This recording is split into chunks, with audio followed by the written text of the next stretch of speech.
E aí, sabe quando uma única palavrinha pode mudar completamente o sentido de uma frase inteira?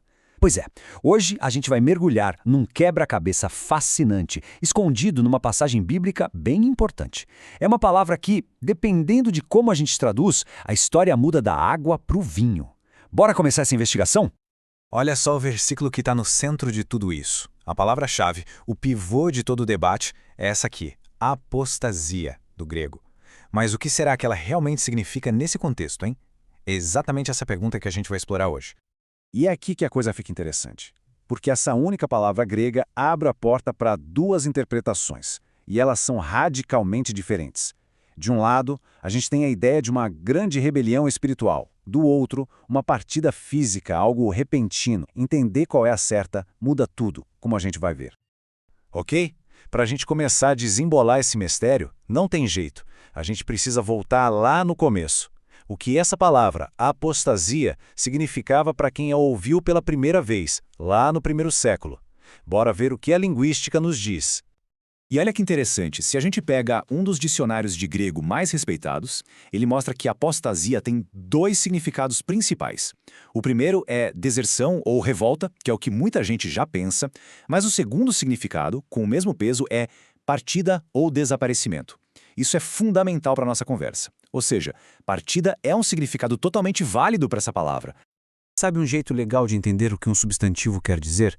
É olhar como o verbo que vem da mesma raiz é usado no dia a dia. E nesse caso, o verbo ligado à apostasia aparece 15 vezes no Novo Testamento. Isso nos dá uma base de dados bem maior para entender como essa família de palavras funcionava. E esse gráfico aqui deixa tudo bem claro. Dessas 15 vezes que o verbo aparece, 12, ou seja, a grande maioria, não tem absolutamente nada a ver com abandonar a fé. É usado para outros tipos de afastamento. Isso é uma pista e tanto, né? Sugere que o sentido principal da palavra no cotidiano não era necessariamente sobre uma rebelião religiosa. E não para por aí. Tem outra pista, dessa vez na própria gramática. O texto original em grego não fala só apostasia, ele fala a apostasia. Usar esse artigo a sugere que o autor estava falando de um evento específico, um evento que o pessoal já conhecia. Faz muito mais sentido se for a partida, como arrebatamento, do que se for só uma rebelião, que é algo mais geral. Bom, já vimos a linguística. Agora, vamos seguir outra trilha, a da história. Como essa palavra foi traduzida ao longo dos séculos. A jornada dela é surpreendente, para dizer o mínimo. Olha só essa linha do tempo, é impressionante. Por mais de 1000 anos a tradução foi consistente. Desde a Vulgata Latina, lá em 400 d.C., até as primeiras 7 Bíblias em inglês, todo mundo traduzia como partida. A coisa só começou a mudar lá para o final do século XVI. E foi a famosa versão King James, em 1611, que bateu o martelo em a falling away, que a gente entende como apostasia. A pergunta é, por que essa mudança? Pois é. A fonte que a gente está usando para essa análise traz uma teoria bem curiosa. Aparentemente, essa mudança de partida para apostasia pode não ter sido por uma descoberta linguística. A suspeita é que a motivação foi mais política e teológica. Basicamente, a tradução pode ter virado uma ferramenta num debate quente da época da Reforma. Ok, já vimos a palavra em si, já vimos a história da tradução. Agora, vamos fazer uma coisa diferente. Vamos olhar para dentro do próprio texto. Será que a forma como a passagem foi escrita, a estrutura dela, nos dá alguma dica sobre o significado? E a resposta é sim. Existe um padrão muito legal aqui. Parece que o autor fala dos mesmos dois eventos, só que duas vezes. Primeiro, ele diz que a partida acontece, e aí o homem do pecado é revelado. Depois, um pouco mais para frente, ele diz que o restringidor, aquilo que segura o mal, é tirado do caminho, e aí o iníquo é revelado. Percebe? A estrutura é a mesma, é um espelho. E aqui está o pulo do gato.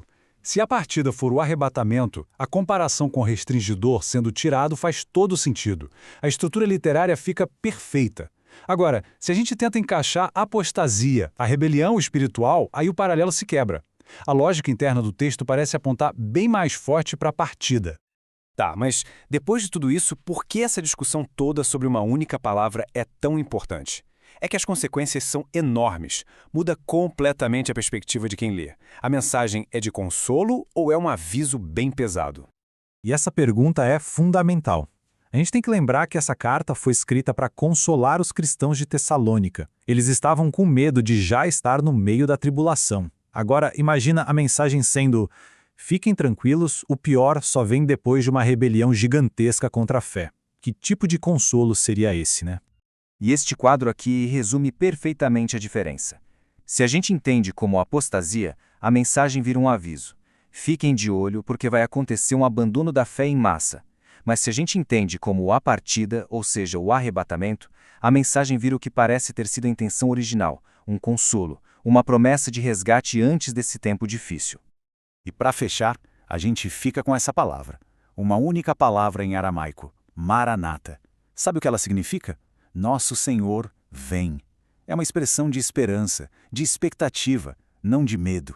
É a espera por uma partida e não por uma rebelião. E talvez isso diga tudo o que a gente precisa saber sobre o coração dessa mensagem tão antiga.